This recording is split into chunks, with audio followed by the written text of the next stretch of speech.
also a little bit out of order, but I wanted to show you because you're college students, one of the things that we spend the most time, I went to college for 19 years, don't ask me, okay? But if you think about all the time you've been studying, where do you go? You go to a library, okay? Before the internet, all we had were books, okay? Well, in the spring of 1933, the Nazis had already taken power, and this guy, he was the leader, one of the leaders of the Nazi Party, and he helped organize book burnings. But it wasn't Is that Adolf Hitler?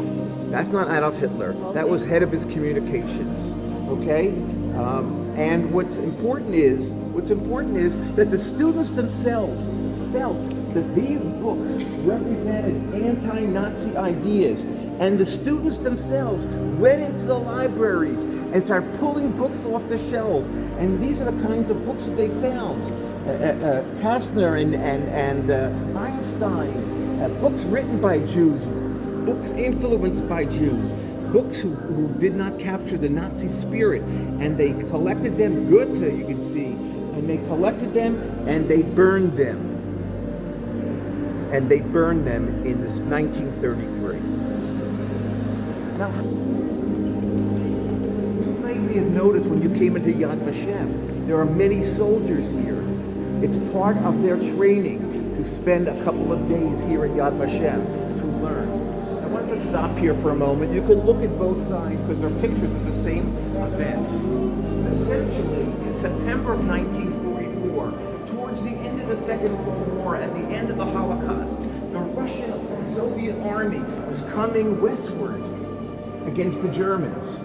And they came across a work camp in a country called Estonia in the Baltics. And they discovered wood beams on the ground, and piled on the wood beams were human beings, and then wood beams, and then human beings. And they couldn't believe what they were seeing. And essentially what they were seeing was that the Nazis had escaped, and they were getting ready to burn the bodies of the Jews from this work camp. And they had to escape before the Soviet army. And so they just left.